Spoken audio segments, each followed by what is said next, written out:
So, Rebecca, I got some juicy emails for us to read and respond to. What do you say? I'm all in. So, anonymous patron, she writes in and says, I recently had a fairly disturbing encounter with a man who claimed to have a PhD in clinical psychology and worked with vulnerable people at a meditation center. Mm-hmm. He started talking to my friend and I while we were meditating in a fairly public area on a bit of grassland. He asked us if we were meditating, which took us out of our peaceful state quite abruptly and rudely.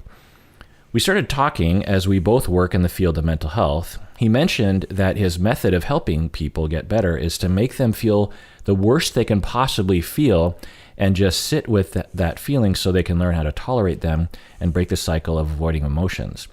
I mentioned that I have quite a lot of experience working with people with trauma and that this method can sometimes traumatize them. Throughout the whole conversation with him, he was very dismissive of any mention of kindness or compassion in the therapeutic process, saying that this is just going to reinforce bad behaviors in clients. We then ended the conversation as soon as possible as he asked to have a threesome with us. We got out of there very quickly. We both felt quite shaken after the encounter and almost felt as though we had come across someone quite evil.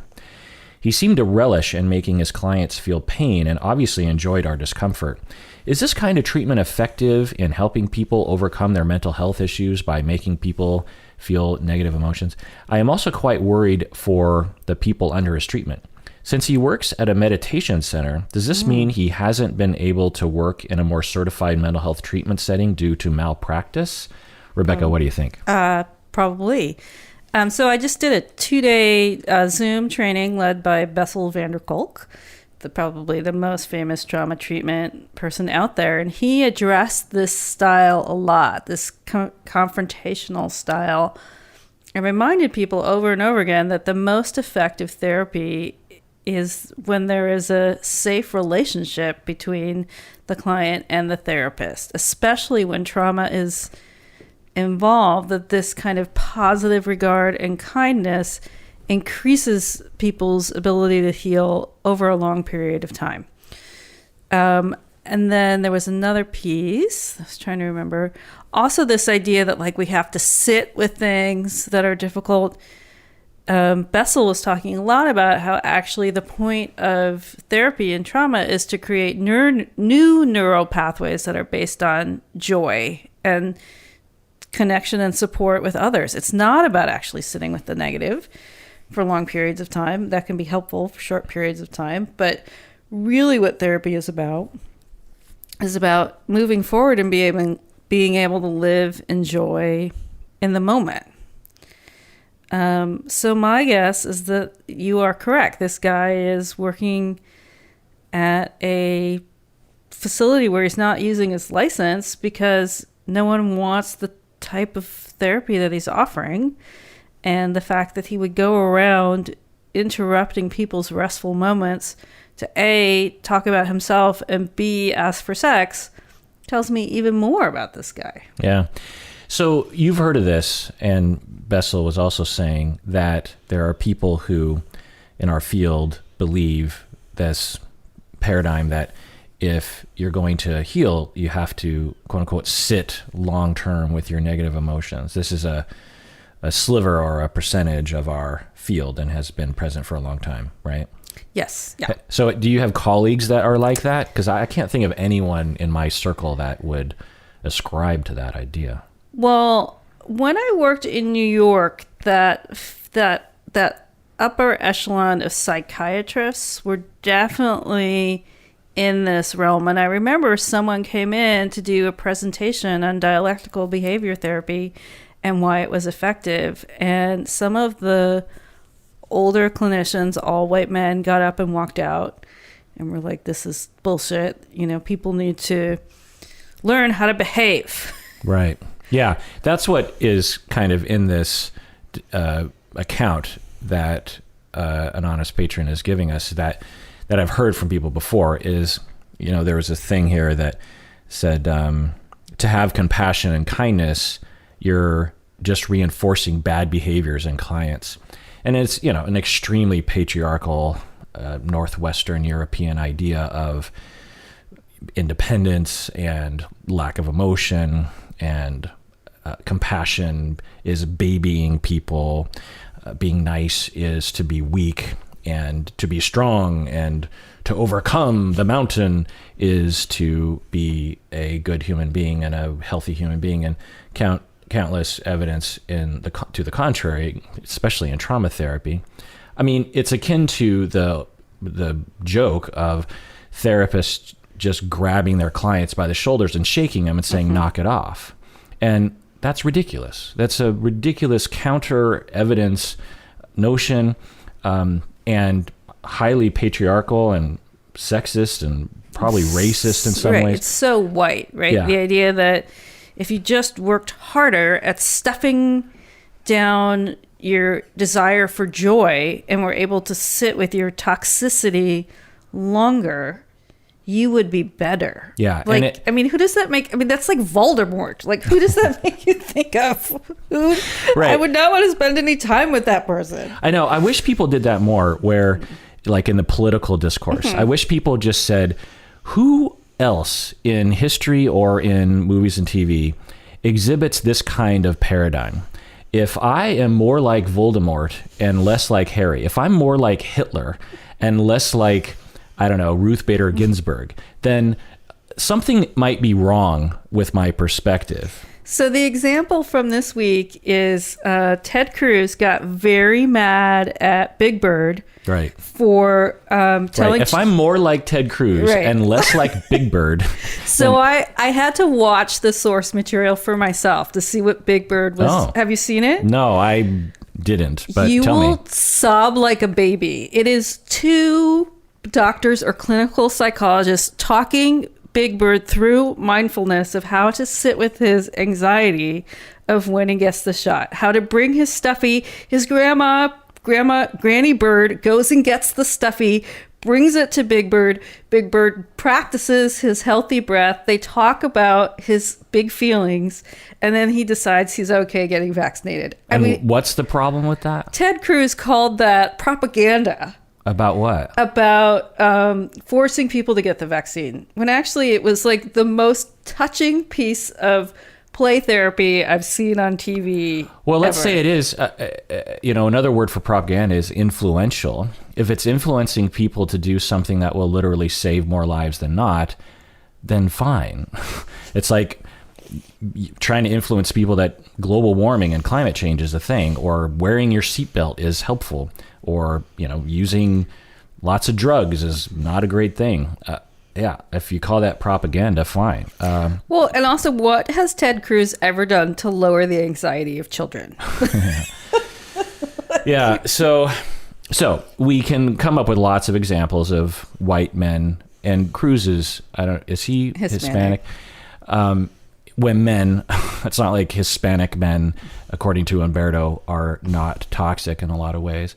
But anyway, so it's problematic. Now, having said that, can it be helpful in therapy to help people tolerate quote unquote negative emotions? Yeah, sure. As a general rule, maybe not, but helping people to say, it's okay that you're suffering. That's just how it is, to fight it. Or it's okay to be upset and angry and maybe even a little rageful. You can allow your world isn't going to fall apart. It's okay to cry. It's okay to, a lot of times with a lot of clients, they'll say to me, they'll be holding back the tears, and I'll say, why are you holding back? And they'll say, well, if I let it out, if I just let go of control, everything's going to fall apart. And I say, no, it won't. Especially here with me, I got you. And I'll tell you if things are going off the rails. And I've never had a situation where someone cried and let go of that control and something bad happened. It's always something good. There's a patriarchal notion that things are going to be bad, and maybe a family of origin notion that they were taught that they need to not cry. But anyway, so, being able to sit with your emotions. So there's a little bit of truth to it, but it sounds like, to have the dogma of no compassion and no kindness. And that's the other thing, they're not exclusive, right? You can be with people while they're experiencing quote unquote negative emotions, and also have tremendous compassion and kindness. Fritz Perls was kind of like this, right? Where he would put people in positions where they would feel very uncomfortable. He would say, "What are you doing with your hand there?" I don't know. I'm just sort of crossing my arms. Well, tell me what's going on. And they were very matter-of-fact questions. They weren't judgmental. It was just getting people out of their comfort zone. And okay, you just nodded your head. It said, to me. What's going on with that? And to get people to be okay with who they are, essentially, and to not be afraid of being seen, and being able to say back to someone, well, this is where I'm coming from, and to stand on their own 2 feet, and to be rewarded for that to some extent, as Fritz Perls, I think, was trying to go for. Was trying to help people to not be a phony, not be constantly acting for other people's sake. Just be okay the fact that I don't like your sweater, and people, what are you saying, and he would push people in his mind, hoping that they would stand up to him and say, like, well, screw you, I don't like you. And he would say, good, you're standing on your own 2 feet, you're having the confidence to do that, and I pushed you into a place where you had to come out swinging, and good for you, that you're pushing back on me. Is this am I describing at least a portion of Fritz Perls' approach? I'm not. You're drawing I'm drawing a blank, but I feel like I remember this, and in the way Minutia did the same thing of like giving people these impossible assignments. Right. But it's making me think about also the type of therapist that would put someone in a space like that over and over again, and how that's not very gratifying work for my clients to feel uncomfortable. I would say the fun part of my work is when people realize the good parts of themselves, or so I'm just trying to think about the psychology of someone that would want to see somebody suffer over and over again, and where is their joy coming in the work with that. Right. To me, when I see Fritz Perls' work, and when I hear him talk, there's a chance that he had a sadistic streak in him, or some kind of passive rage that he was displacing onto his clients. He might even agree with that if he were alive today. Be like, yeah, I have a lot of abuse from my past. I have a lot of rage. Back in the 60s, when he was prominent, that wasn't necessarily an emphasis on the therapist admitting to such things. Maybe today he would have been okay with it. I don't know. But this guy that you're describing, Anonymous Patron, and especially when you match it up with the massive red flag, have you ever been to Mexico City? Yes, I know that there. Giant Mexico flag in that main square? That's as big as the red flag of this fella who, in the midst of talking about how he likes to make people uncomfortable, and he considers that to be extremely therapeutic, and refuting kindness and compassion. Because it'd be one thing if he was like, yeah, absolutely, kindness and compassion, I do that as well. But the fact that he was pushing back against that, and then out of nowhere, and she went into more detail in the longer email about how there was, there wasn't any flirting. Right. It wasn't appropriate. He probably doesn't need any flirting. Yeah. It wasn't like they were at a meat market bar or something, Right, they're meditating in a field. Yeah, and a stranger approaches them, interrupts them, and then asks them for sex. Right, and not only sex, but a threesome, which is like particular, right? So, what kind of person? We have to assume that this is not the first time. Right, this he's is done a something. habitual pattern, I'm sure. And the way he introduces himself is very interesting. Yeah. Like, I'm so smart, I make people feel pain, and very uncomfortable. Yeah. And you got to wonder what in the world this guy is doing with his so-called clients, right? Like, if he is so loose boundaried in this area, like, I mean, this guy has all the red flags of a cult leader. And you could imagine that certain people with certain histories would be attracted to him, recreating abusive relationships. Sure. Or it makes me think about how when I go to a party, I try to avoid saying what I do, because then everyone tells me their problems. So I'm definitely not going to walk up to someone in a field and say, and open up that conversation. But he's also doing a very interesting thing. He probably doesn't realize he's pushing people away, which probably speaks even more to his pathology. Yeah. And if I was this woman, I would call HR of where she was and report this, because chances are he's doing this over and over and over again. Yeah, this is mild sexual assault. I don't think it's criminal, but it is absolutely assaultive to walk up to someone and interrupt them rudely and then start to propose. Like there's a way in which I could see this playing out, and it seemed to be from the account, because she says we both felt quite shaken after this encounter. Someone hitting on you is not supposed to make you feel shaken. Mm-hmm. If someone is like, hey, I really like you, could we get coffee sometime? There's a way of asking, you could be inappropriate. You could be annoyed. Mm-hmm. It's one thing like, wow, that's pretty out of nowhere. There's a difference between being annoyed and feeling like, wow, that was not appropriate, to feeling shaken. And that's what sadistic, psychopathic individuals will do to people. And that's the effect that I've had when I've worked with people like this, is just having a regular conversation will make me feel afraid. I will feel like adrenaline pumping through my body, even though there's no overt danger to me, because of there's subtle clues, nonverbal clues that you're getting from these people that will give you the clear impression like they are a predator. Right. They don't have your best interests at heart. And this reminds me, when I worked at Asian Counseling and Referral Service, on Monday, there was an acupuncture clinic for student acupuncturists, and it was cheap or free. And so I got a lot of acupuncture with a lot of people right as they were learning. And some people were great and some people were horrible. And there was this one guy who said, I don't like to just do this namby-pamby people feel better. I like to get to the root of the problem. And he gave me this treatment that was so painful that I don't know what he was doing, but I asked him to stop. And then afterwards, I was so agitated and uncomfortable that I had to go home. He released way too much toxins at once. And I remember talking to the supervisor the next week, and she was like, oh, they're students, they're learning. But I was thinking to myself, this guy should not pass. Right. You could imagine if you're a sadist, which there are a percentage of people who, for whatever reason, take tremendous pleasure and are oriented towards harming other people and witnessing that harm, that they would be attracted to being an acupuncturist or a therapist or a surgeon or a police officer.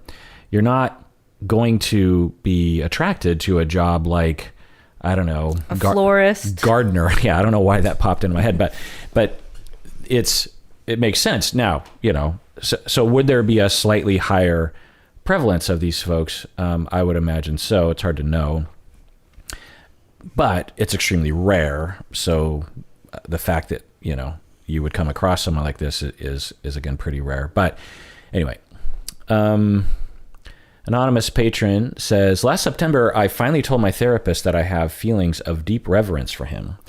I love and feel a very strong sexual attraction for him. We have carefully held this subject within our work for almost a year and have been intentional to not let it cloud other aspects of our process.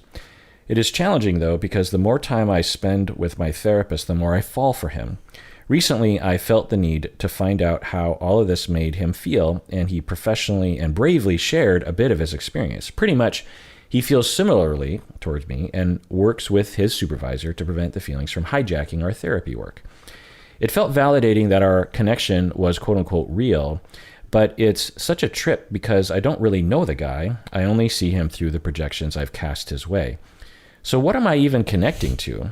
I don't want to lose this connection, and that I still very much need, as it has helped me immensely through some of my hardest times.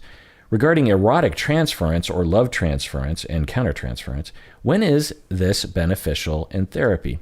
When does it become detrimental? Rebecca, what do you think? Oy.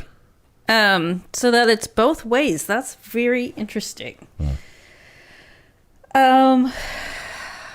Well, I could see why there was a connection in therapy because of that. I mean, they're both probably projecting onto a fantasy. I mean, you see somebody once a week for an hour and it's intimate, but it's not how they eat food or what their parents are like or even how they have conversations. I mean, when you talk with your wife, do you talk the same way as you do with your clients? Only in emergency situations. Emergencies with your wife? Yeah. Yeah. You enter into a therapist mode with you. Does she yell at you? Stop? No, she doesn't notice. That's the best part. I mean, this is like when things are really bad. Yeah. Yeah. Right. And I've had clients say to me, like, you mean so much to me. Your opinion means so much to me. And I'm like, oh, hey, if you would watch me in the grocery store, you probably wouldn't think that. So, right. It's a very limited space. I mean, in the same way, so Paul Rudd was voted sexiest man alive today. So I watched a ton of Paul Rudd videos and I just thought, he's so great, but like, I don't know him. I can have a massive crush on him, but I don't. Right. Would we really work out, Paul? I mean, email me if you think there's something there, but it's probably all just a fantasy in my head. Yeah, absolutely. So the first thing I'll say, as I always say to this, because I get a fair amount of emails about this, is it's totally normal for a client, particularly when we have relational traumas, significant ones, abandonment, lack of attunement, abuse, to have this intense feeling towards our therapists, because we finally, in a vast desert of neglect and abandonment, we finally find an oasis. And it feels so good to have someone who doesn't exploit us and is there for us and listens to us and cares about us and doesn't insert their own life really into the equation. They're there for us 100% for, 55 minutes straight. And there's no distractions. There's no cell phones. There's no children. There's no pets. There's no TV. There's no politics. Everything is just focused on me the way that we all deserve to feel, particularly as we're young, to finally arrive there after never getting it 0 to 5, by the way. It is overwhelming. It feels so good. And all of our neurons get pointed in that direction, including romantic and erotic, neurons, which is apparently extremely normal because it happens very regularly. And it's, to me, a sign that therapy is working. When I have clients that will tell me things along these lines, I will say, not that it has to happen with all clients that have relational traumas of significance, but when that happens, there are a number of different markers that I look for with people with personality disorders where I will say, we've reached that point. And this is, one of 50 markers that could happen. It's right. It's one way that people say, I feel positively about you. Right. I would sleep with you if I got the chance. Like, I think it's this, right. This is, we have this, you could boil everything down in relationships to attraction and repulsion.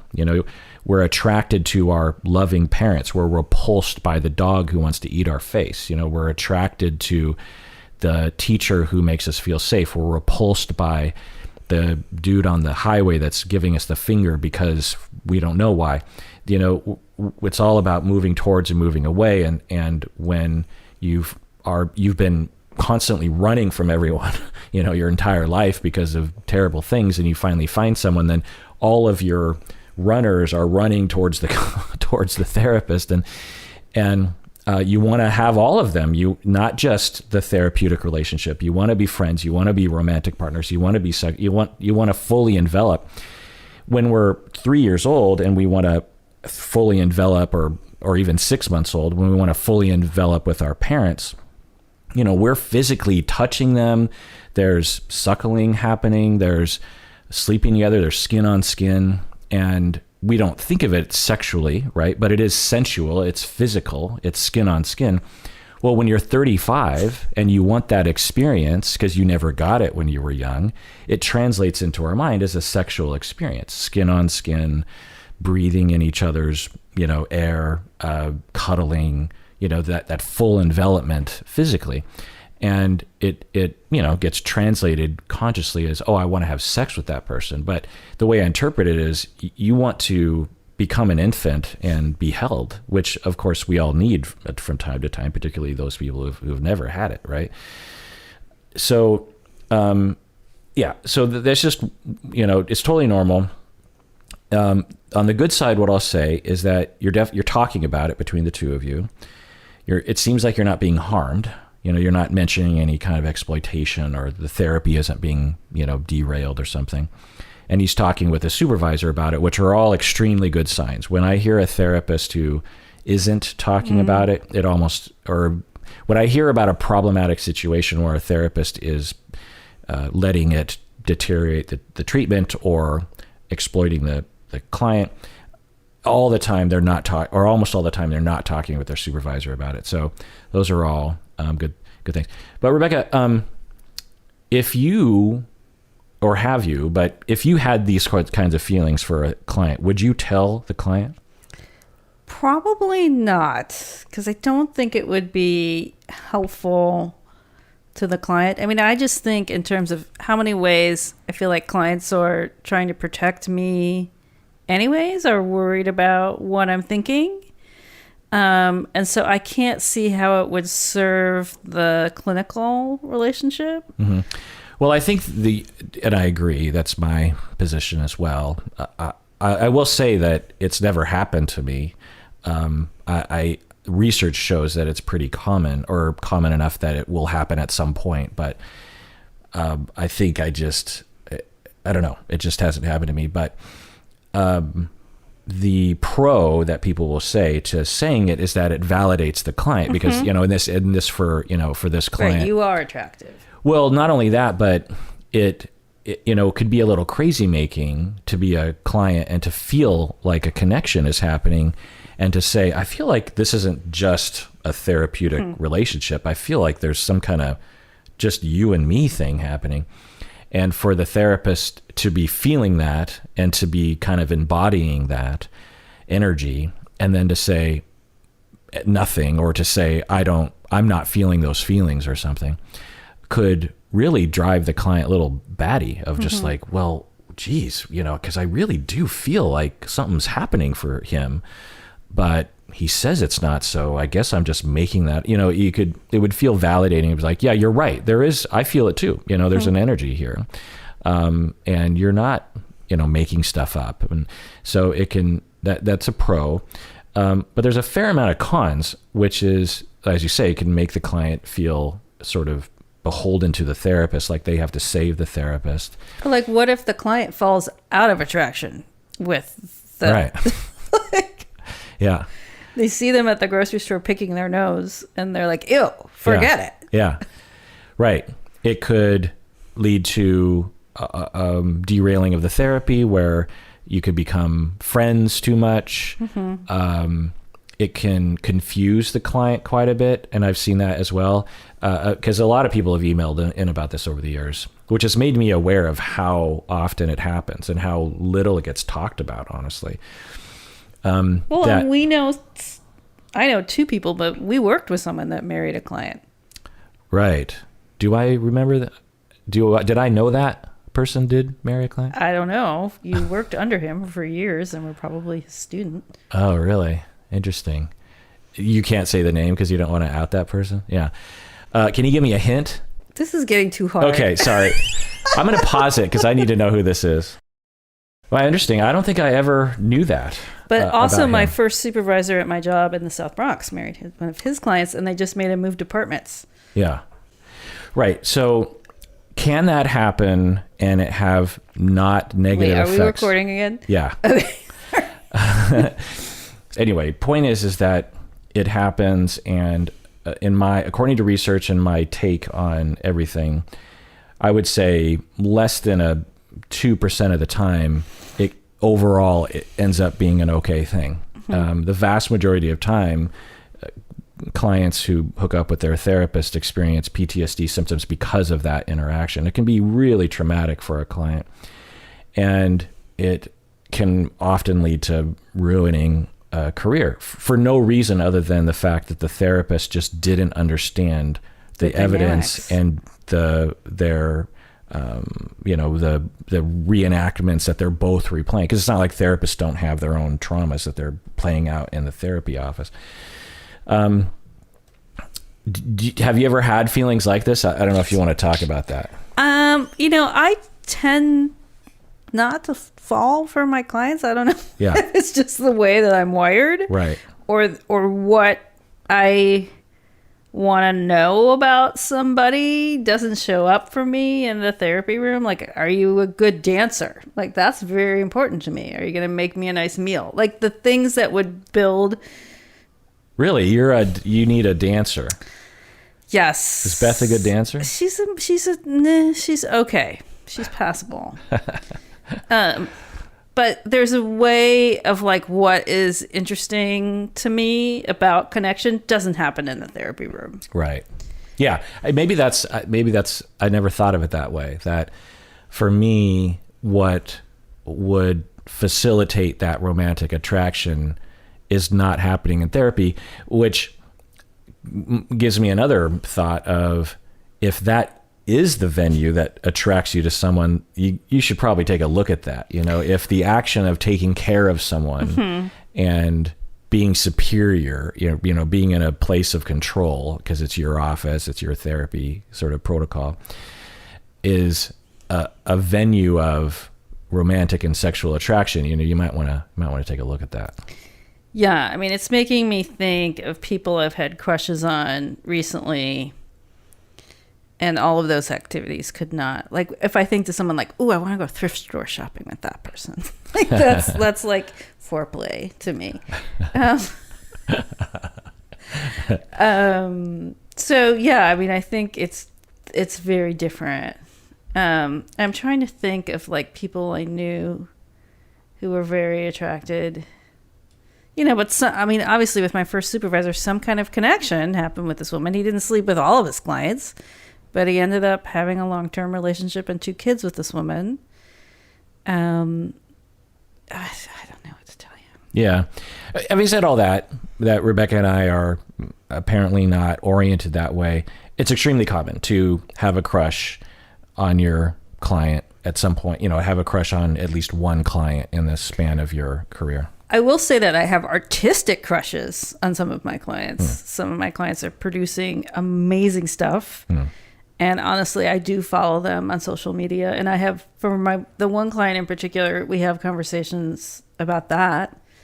But yeah, it's not. And like, so what would happen if I suddenly didn't like her work and I never brought it up again? I mean, that's kind of the whole new world of social media. Yeah. So you ask, when is it beneficial? Well, it can be a very corrective experience in that it validates how you feel. It can feel very close in a way that a regular therapeutic relationship might not be as close. It can make you feel like, oh, even though this person has needs towards me, they don't exploit me. Like they think about how their needs fit into how, harm or benefiting me, and they are overriding their impulses because they care about me. And that can be extremely therapeutic. You can imagine that's emulative of when you're 5 and you have a parent who wants to have sex with you and does have sex with you, that you could have a relationship with a therapist who expresses at least some attraction towards you, but restrains themselves because they care about you. You could imagine that could be a very corrective experience. You could also imagine it, being detrimental because it could, if it's interpreted or done in a certain way, the client could interpret it as, that's all I am. I'm just an object of sex. I'm just an object of someone else's needs. And even my therapist is doing things to me in their mind. You could imagine that being detrimental. And so, what I tell my supervisees when they're in these kinds of situations is to just be very careful and only disclose it to your clients if you're 99% sure that it's not going to cause harm, which is hard to know. Because what I see is that there's a kind of a dogma in a certain section of our field where you always tell your client, like you just boom, just admit it, just get it out on the table. And if done right, I think it can, and it seems to be, working well with this client. But I've seen a lot of situations where the therapist does not know how to talk about it because they're placing their own sexual and romantic attraction in the room. And they're self-disclosing something extremely and personal. How do you back out of that too? Or Right. I just wonder, how often does that get talked about? Yeah. Is that really the most important issue in this client's life? Are they avoiding romantic connections outside the relationship? I have one client who gets in these dating scenarios that are impossible and then has lots of big feelings about that. And we joke about that. When you choose to date someone who's 3,000 miles away, these problems come up. Yeah. And so it's much more useful to have that be happening in the real world as opposed to in the therapeutic session.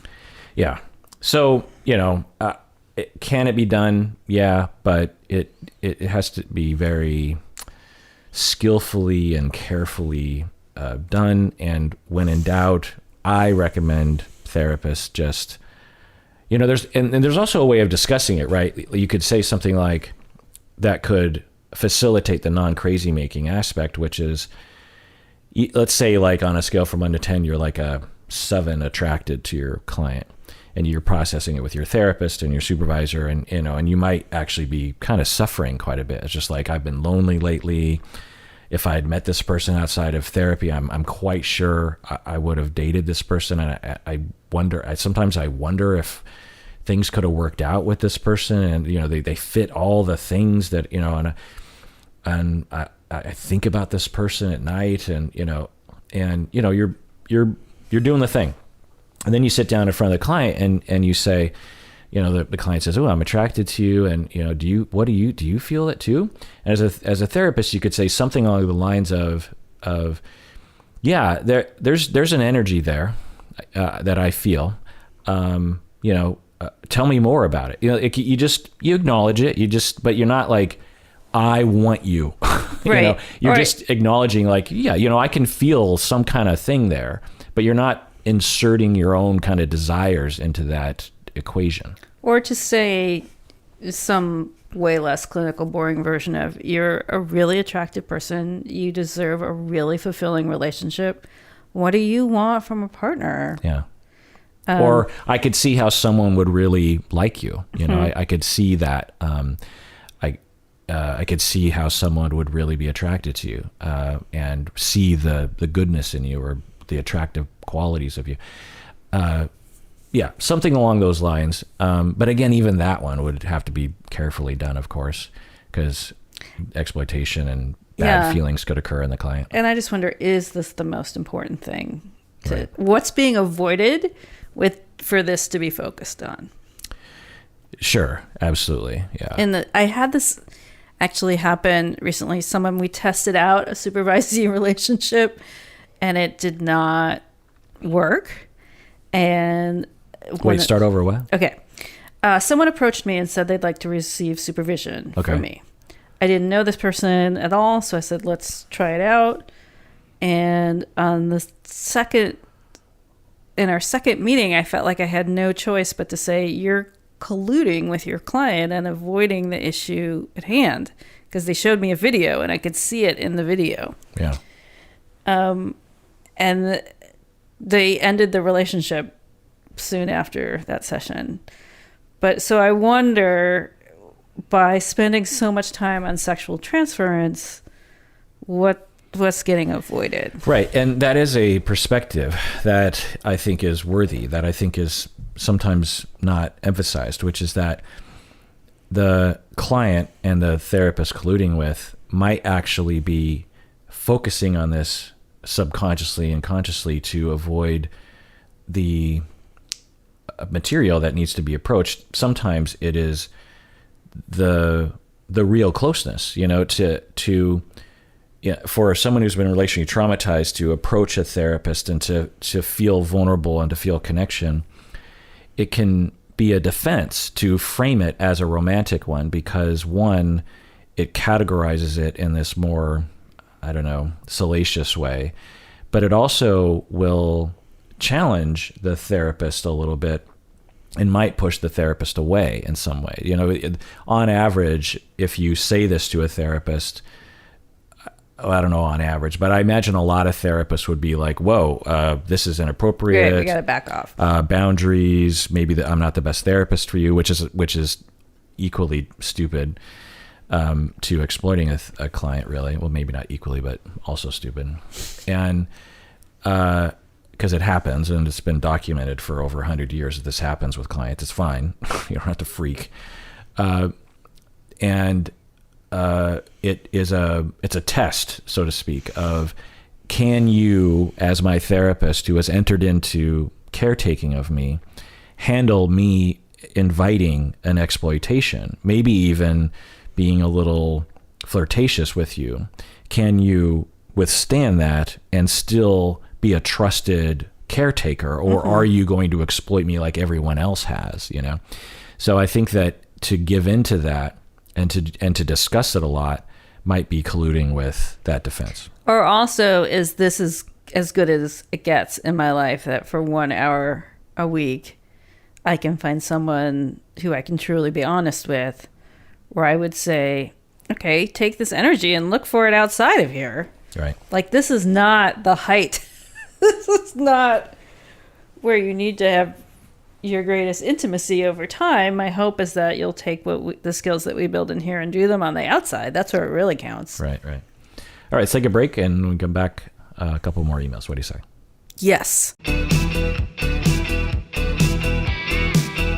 All right, we're back from the break. So long-term patron Jessica from Vegas sent me a TikTok video of a life coach saying, and wasn't bad. I was preparing for it to be a little cringy, but it was fine. But the life coach from Vegas? Like, are they Vegasy? Are they glittery? No, I doubt it. Just TikTok person, American seeming, North American, talking about how 80% of divorces are initiated by women. I looked it up and it's more like 70%, but the majority of divorces in heterosexual relationships are initiated by women. And then the TikTok life coach person went on to speculate as to why, and a lot of it seemed, like possible speculations. But the questions from long-term patron Jessica from Vegas says, why does this pattern occur that women are more likely in heterosexual relationships? I know. Before you answer, I'll read the rest of the email. I know the answer. Women may say it's because men are lazy, emotionally immature, entitled, oblivious, etc. Well, that's not the answer, then I don't know. Men may say women are needy, too sensitive, entitled, ungrateful. What is your hypothesis, Rebecca? Well, so I'm 50. So many of the women in my life who have chosen to have children with their heterosexual partners have gotten to the point now where the children can take care of themselves, and they take a good long look at their partner and they're unhappy. So there's probably 1 or 2 divorces in my circle a year. And what it often comes down to, if the men initiate it, it's because of an affair. This is just Seattle hearsay. I would love to know the actual research. And if the women initiate it, it's because they have to do too much of the labor at home, too much of the emotional labor. The guy needs to do too many of his hobbies and just can't be around for the kids. And they take a look at their marriage and realize, if I did this half time or 3/4 time by myself and had half time or a quarter time to do what I want to do, I would be happier. Right. Yeah, it's hard to know.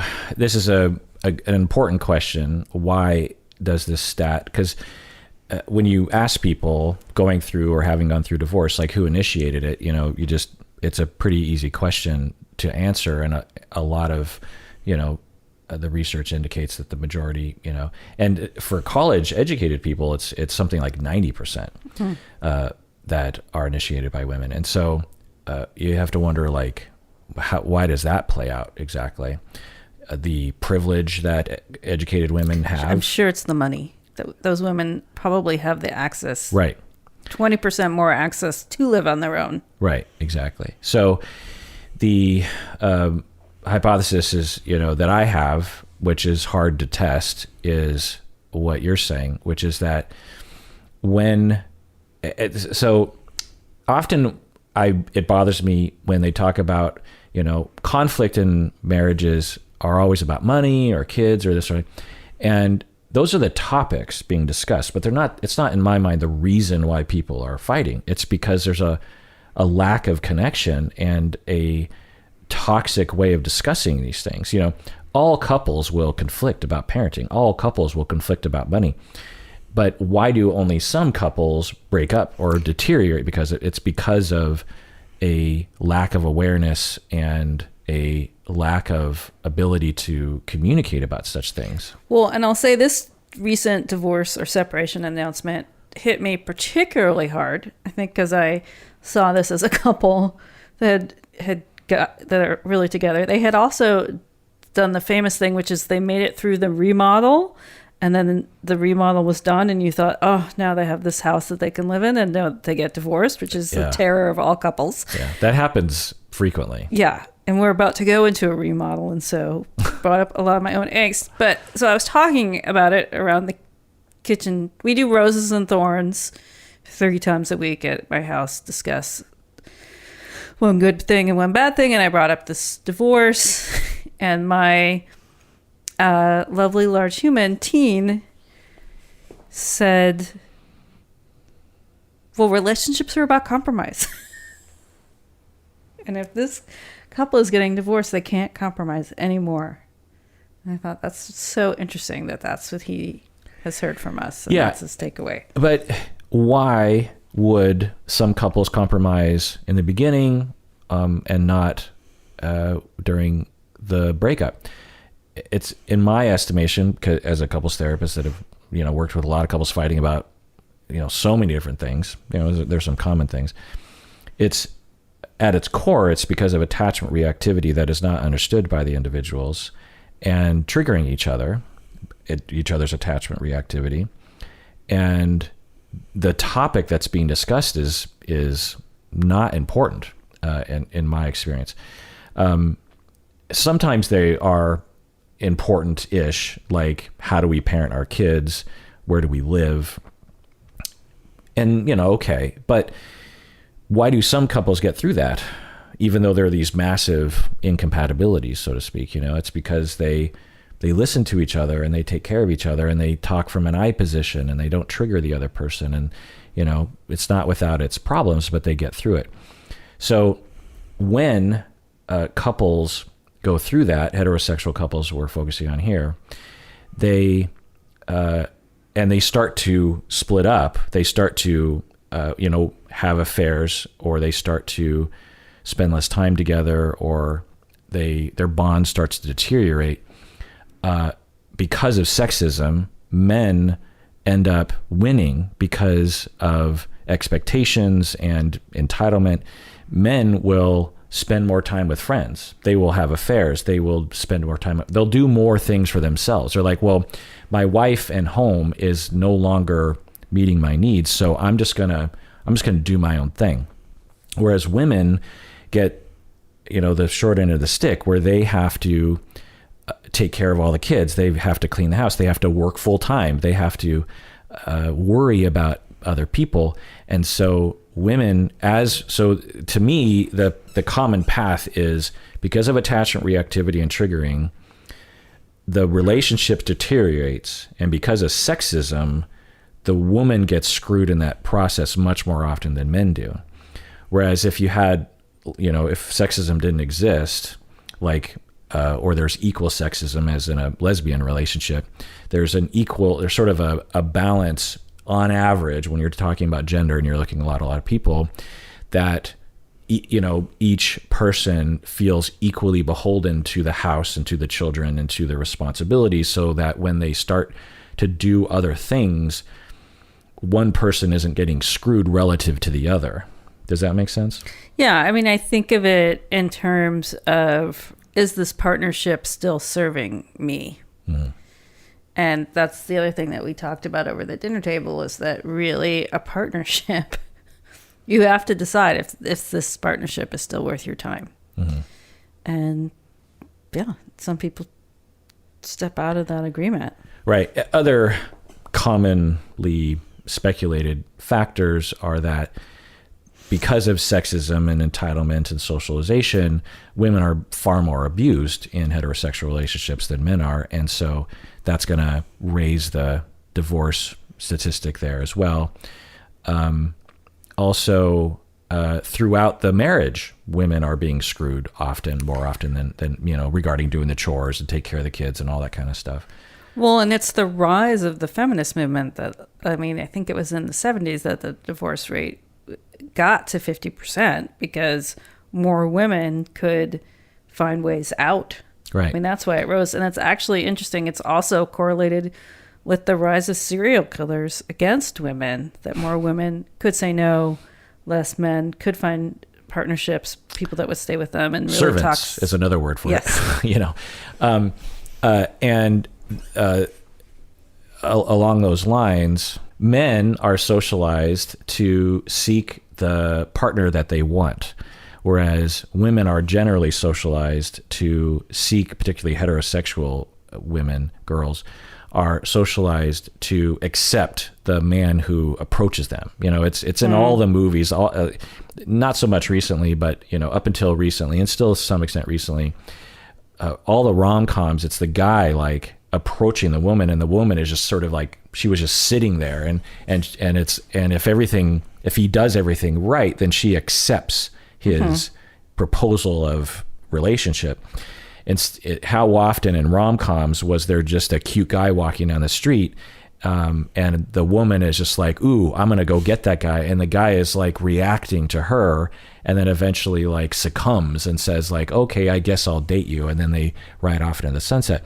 So you have in general a lot of, certainly there are women who weren't socialized that way or don't think that way, and men who are socialized in that harmful way. But in general, so you have this whole slew of heterosexual relationships who are in their 30s, and women, maybe with therapy or growing up, finally ask themselves, do I want to be in this relationship? Mm-hmm. And they answer the question, no, I never. Whereas the man, he did choose her he did say, yes, she's the one for me. Do I want her? Yes, I want her. And the woman was just like, okay, I'll go along with it because that's what I've been told to do. I've been told I got picked. I mean, that's the whole thing about this whole culture about engagement announcements and, how women are viewed in the wedding of like, you got a man. You're so lucky. Right. It's pretty gross. I've been watching, I've gotten sucked into the Paris Hilton. She's finally getting married. Oh, is she? And it's kind of fascinating to see like who could tame Paris. And I'm like, so weird. Yeah. Yeah, especially, isn't she in her 40s by this point? It's like she's not 22. I know, they're still talking about her like she's this young and she's party girl. Right. Yeah. Yeah. Right. So it's all over the place in our culture, particularly tabloid media. The other factor is that men are told to avoid their feelings, and maybe even told to avoid evaluating marriage altogether. And so once you kind of get locked in as a man, and the other thing I think is men are socialized for, I don't know how to put this without making it sound funny, but for loyalty in a way, for dedication to, it's this, and it's definitely falling out of favor because of corporate America firing people at will all the time. But there was this message given to me by my dad that to be a real man, it wasn't explicit. Once you dedicate yourself, you commit yourself to something, like you have to stick through it. Like you don't question, especially Japanese American, you do not question, because to question is to be weak, is to not have a craft. It's almost like a craft, like you get into a job, and if you dedicate yourself to the organization, everyone wins. And like my dad he worked at Boeing, I think kind of unquestioningly for almost 50 years. And there was this huge elevation of that kind of loyalty. Right, and commitment. And I think that some men are socialized to, I think, pros and cons to, once you make that commitment, you hold to it, and you, I don't know, just hold to it, because it's not like men are going to couples therapy to work on their relationships as often as women are. So it's like you're sort of screwed, it's like be committed, but do nothing to actually address the problems that emerge in relationships, And examine what it means that, what I see a lot with my male friends is they were socialized to be the providers, and especially here in Seattle, there's a good chance that their wives will be making more than they are in the tech industry. Yeah. And how that switches up the dynamics. Self-esteem. Yeah. Right. What's the procedure? Absolutely. And I see a lot of dudes in heterosexual relationships that are doing wonderful work, feminist work, whether they know it or not, regarding, my wife, she's doing amazing, and I stay at home mostly, and she works a lot, and I'm, the primary parent, and that's fine with me. I'm really proud of her, like she loves her job and she's highly respected, and, my career is kind of floundering a little bit, but I feel, and I get funny comments from my relatives, but I don't care. Like, we're beyond that now. Like, we're a team, that kind of thing. And, I cook, I clean, all that kind of stuff. It's rare, but, I've seen it. And so it's definitely happened. I think particularly younger people, given all the liberation of gender that we're going through more recently, I think that it furthers the, freedom for people to be who they are. Yeah, and maybe they're the best person to do that in the relationship. Like I have had the pleasure to know families that have had all kinds of configurations, and when the right person gets to stay home, or a person that really loves that job regardless of gender, that's great for the family and great for the kid. Mm-hmm. So as Your you can see, HVAC guy is here. Yeah. So as you can see, Rebecca, our HVAC person, is coming to look at our heating system because it is on the fritz. Uh-oh. Not heading into mid-November in Seattle, it's not. Yeah. So we should probably go because he's going to be rattling around right outside the window here. And so final word, Rebecca, what do you want to tell the listeners? So we're heading into the holidays, so everyone take care of yourself. And if it doesn't bring you joy and it's some weird family tradition, you don't have to do it. Because you deserve it. Wait. And take care of yourself. Why, Rebecca? Because the holidays are really hard. And if you can make it through this time of year, do what you got to do.